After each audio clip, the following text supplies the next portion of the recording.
All right, guys, we're back. So today we're going to be doing a clutch swap on our 2004 Suzuki Hayabusa. So to get started, we're going to have to pull off our side fairing right here. To get this fairing off, there's 8 4mm bolts. There's 3 along the front fairing right here. That connects the bottom fairing here to the cowl. There's 1 in the center right here that connects to the frame. There's 1 down here that also connects to the frame. And then there's 3 along the front right here. These connect to the center fairing.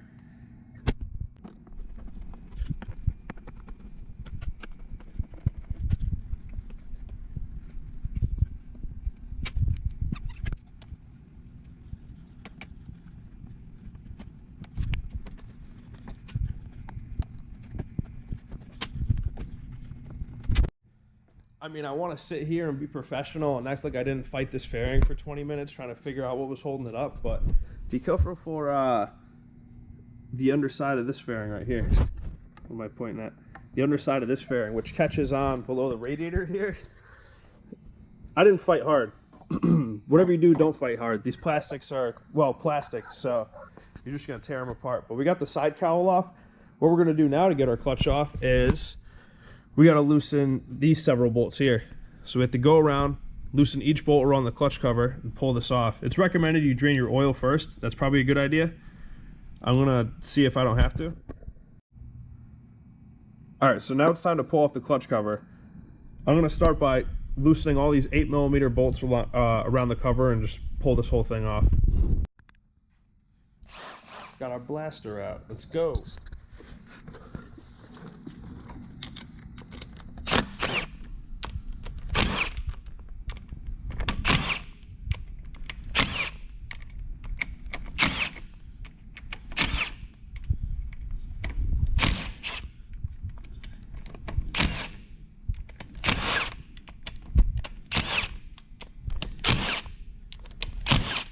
Pit crew's ready. Best practice is to go ahead and pull off these two bolts that have little loom wire attachments connected to them. So now I can just go ahead and pull my cover right off. Oh, this sounded easier on paper. Here we go. Oh, still caught up a little bit on this one. That's out. There we go. And our cover's off. Careful, put this down. This unveils our clutch. First thing you're going to want to do is just pull off this gasket, get this out of here. This one actually doesn't look bad really at all. I could probably reuse it if I really wanted to, but my kit comes with a new one anyway, so we'll just go ahead and replace that now. Next step is going to be to go ahead and loosen up these 6 clutch bolts. When you loosen these, they're under pressure right now because there's a spring under each one. So when you loosen them, you have to loosen them very slowly. Just go around in a circle. You don't want to loosen one up all the way. If you do that, you're going to screw up the threads in the clutch hub. Or it's a possibility. You might not. But we're going to go ahead now.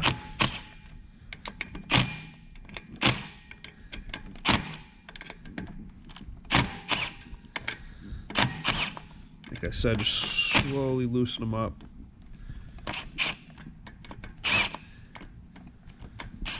And now they pretty much lost their tension already, so we can just go ahead and zap them out.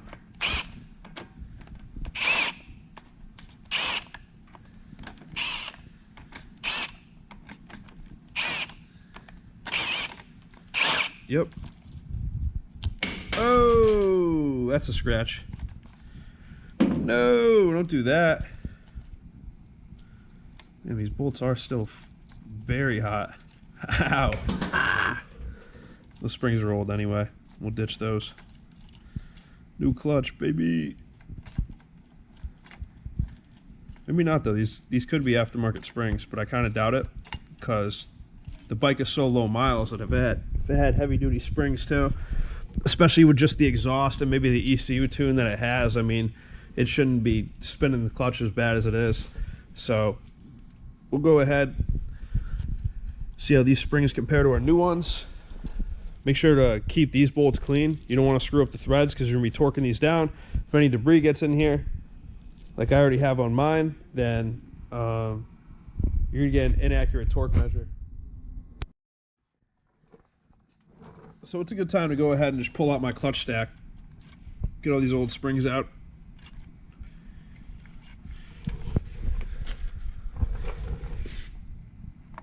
Now we'll start pulling them off.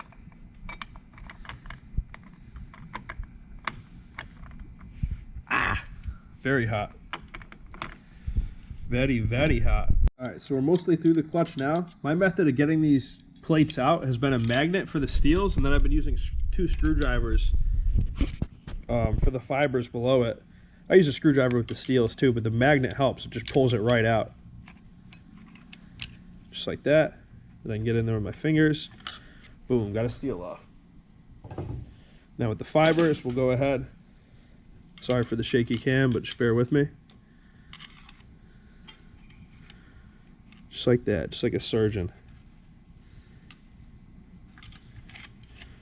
Pop this out. And what I'm doing is I'm keeping them in the exact same order that I'm pulling them out as. Or pulling them out in, rather. This is so when I pull put my new stuff together, I can just match the same exact stack and just throw it in.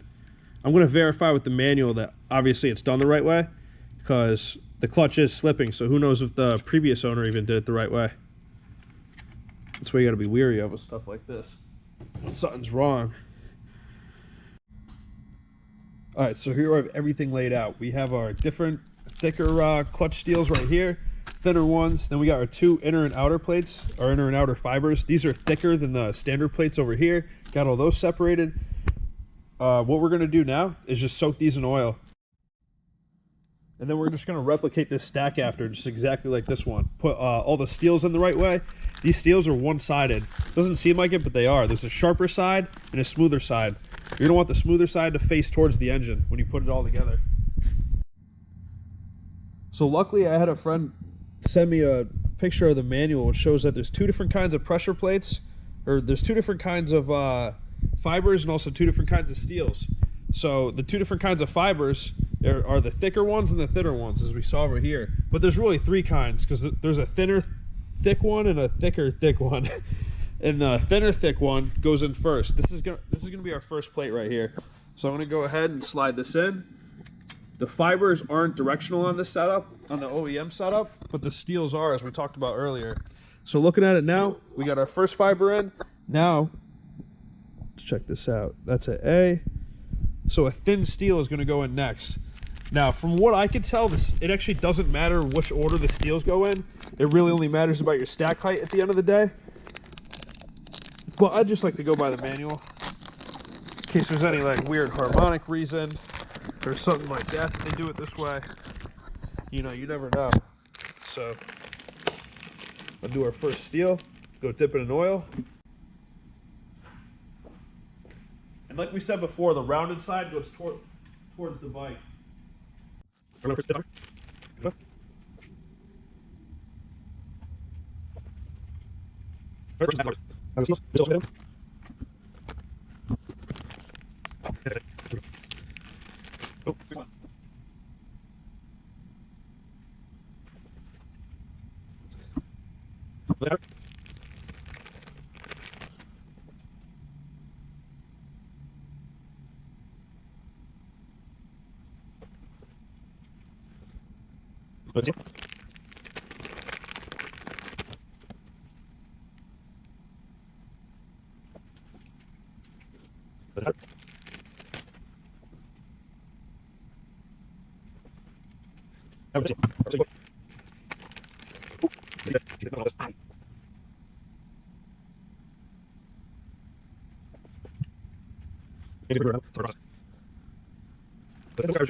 Yo, let's see. That's it.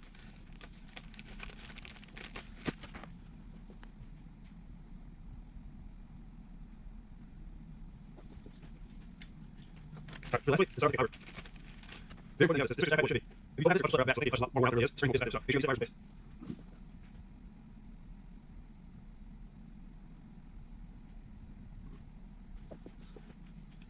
the space. So now that we got our new clutch in the correct order, we're going to go ahead and just put our outer clutch hub on now. What you want to do is there's a little washer right here, and this goes on your clutch push rod. This washer is what spins on this roller bearing. A lot of times it sticks to this outer clutch hub and it pulls out and it'll fall out, and you won't even notice it, you know, when you pull it all out. Sorry, I'm trying to work and move at the same time. But we got our outer clutch hub on now. What we're going to do is put all our springs in, put our 6 bolts in. We want to make sure these are not only clean, but we're also going to dip a little oil in a cap. And we're just going to dip these in oil before we torque them down. So yeah, get our new springs in. We'll just go from there. So I just got the threads all cleaned off on our bolts. We're going to go ahead. I poured a little oil into a cap, a little motor oil. Now we're just going to tighten all these down.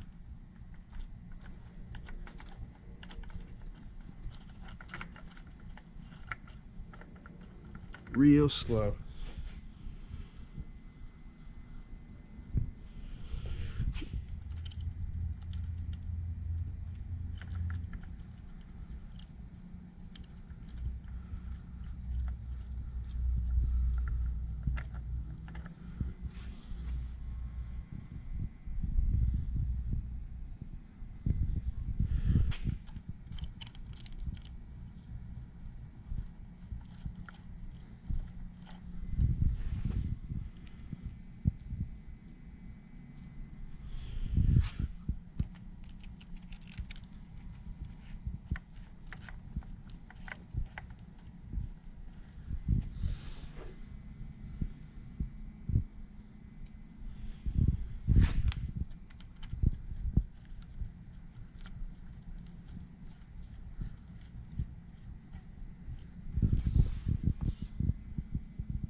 So now we're going to slowly go to each side in a crisscross pattern and slowly snug these up.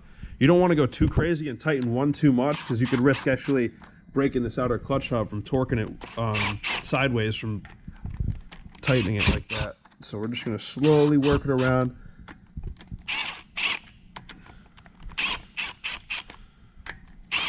You want to make sure you get the bolt started with an impact for sure.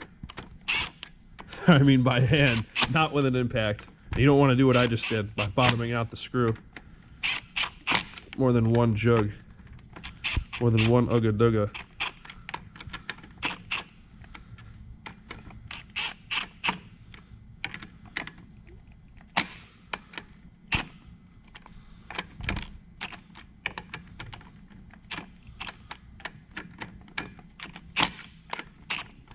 So now that all of them are tight, we're going to pull out our torque wrench and torque them to spec.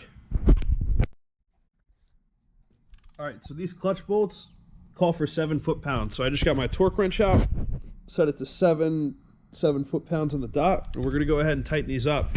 It's important that you don't over-tighten these, because it'll easily strip the hub basket, and it's going to be a way bigger problem than just replacing the disc out. So whatever you do, just torque to the spec. Don't risk it. And you're actually going to want to do the same thing when you tighten these. Just go in a crisscross pattern.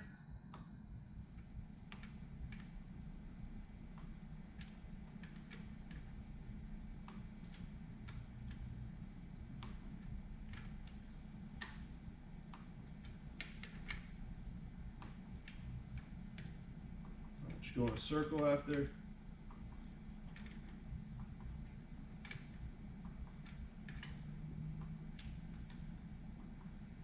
It's good to go. So I'm a little late in the game to realize this, but my clutch kit actually didn't come with a clutch cover gasket. So I'm going to have to end up reusing the old one. So what I'm going to do now is I'm just going to hit this very lightly with some brake clean. You don't want to break down the fibers either. And I'll put some sealant on it just for some extra insurance. So we're going to go ahead and do that now. All right, so I just very, very lightly brake cleaned off my gasket here. I just sprayed brake clean on this cloth right here and just ran it around the edge. So what I'm going to do now to make sure that this seals, it probably would anyway. There's no rips in the gasket, which is very important. You don't want rips in your gasket. You'd be better off just running gasket maker instead. So to seal this gasket, I'm going to use some good old gasket cinch, which you can find at any local parts store. Ooh, we got the cover on now. Just going around, doing the old Milwaukee cross torque.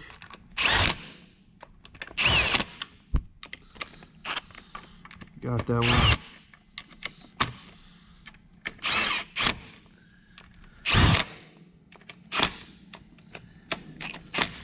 Get our last three rather. Ooh. Here we go. Got our last two. This one's just a clip that holds these vent hoses for the fuel injection, I believe. Maybe the airbox drains. I'm not 1000% on that. Got those on. Get our last one here. All right, so a good tip to get your fairing on, the first thing I recommend doing is if you do end up leaving this top cowl in, is just to pop it in. There's a little grommet right here that pops in. I recommend just popping that in. Make sure that you're not touching over here. You want to keep your paint all mint and stuff. We want to keep this stuff shiny, so make sure you're not scratching up over here. Now that I snapped this in, everything else kind of lines up fairly nice. So I'm just going to go ahead now, raise up the fairing a little bit, probably squeeze in these 3 bolts, squeeze in the bolt under the cowl here, and then I'll start working my way down to the bottom part of the fairing, this back bolt over here, and yeah, let's get to it. Alright guys, that's going to be it for this video for the Suzuki Hayabusa clutch install. If you guys like the video, please like it. If you have any questions, please comment below. And if you like this kind of content, please subscribe. I appreciate every single one of you guys. Yeah, I'll catch you next time. Thank you.